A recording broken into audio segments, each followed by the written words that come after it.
Hello, আমি জিনিয়া। আজ আবার একটা নতুন রান্নার রেসিপি নিয়ে চলে এসেছি, সর্ষে দিয়ে ইলিশ মাছ ভাপা। এখানে আমি পরিমাণ মতন সাদা সর্ষে, কালো সর্ষে ও পোস্তকে অল্প জলে ভিজিয়ে রেখেছিলাম।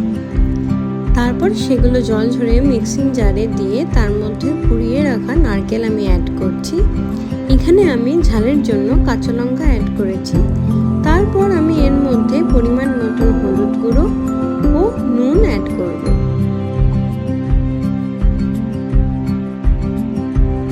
এখানে গ্রেভিটা যাতে একটু ঘন হয় তার জন্য আমি এখানে 6 থেকে 7টা কাজু বাদাম অ্যাড করেছি।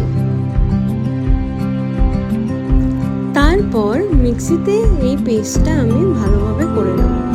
আরেকদিকে মাছগুলোকে ভালোভাবে ধুয়ে আমি তার মধ্যে পরিমাণ মতন নুন ও হলুদ গুঁড়ো অ্যাড করে ভালোভাবে মাখিয়ে নিচ্ছি। নুন হলুদ মাখিয়ে যদি কিছুক্ষণ রাখা যায় 5 থেকে 10 মিনিট মতন, তাহলে মাছের ভেতর খুব ভালোভাবে নুন ও মশলা ঢোকে।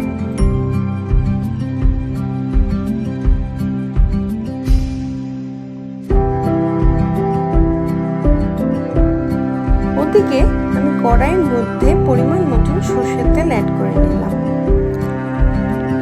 তার মধ্যে পেস্ট করে রাখা মশলাটা আমি দিয়ে দিচ্ছি।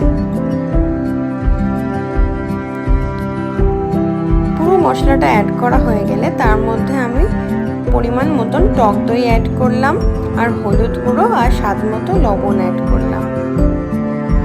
ভালো করে অ্যাড করে ভালোভাবে এই মশলাটাকে মিশিয়ে নিতে হবে, যাতে কোনো এর মধ্যে দানা দানা না থাকে।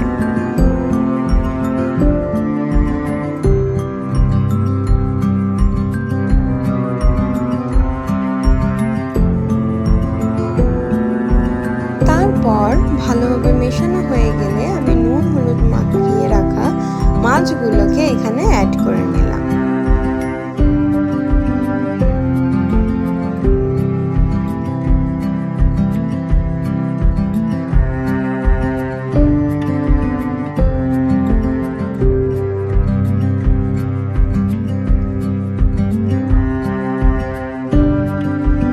তারপর মাছগুলোকে দিয়ে উল্টে পাল্টে ভালোভাবে মাখিয়ে নিতে হবে।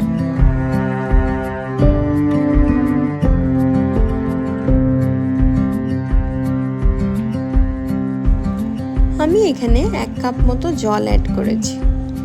তারপর কাঁচা লঙ্কাগুলোকে মাঝখান থেকে কেটে আমি মাছের উপর দিয়ে নিয়েছি।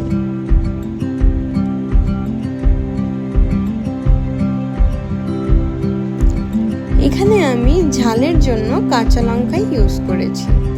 সাধারণত ভাপার ক্ষেত্রে কাঁচা লঙ্কাটাই প্রেফারেবল।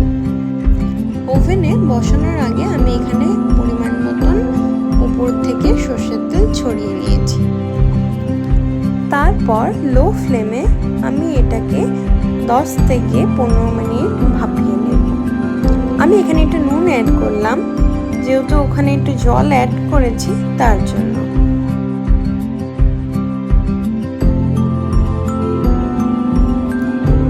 এমনি ইলিশ মাছ খুব নরম মাছ, তাই এটার বেশিক্ষণ ধরে ভাপানোর কোনো প্রয়োজন নেই।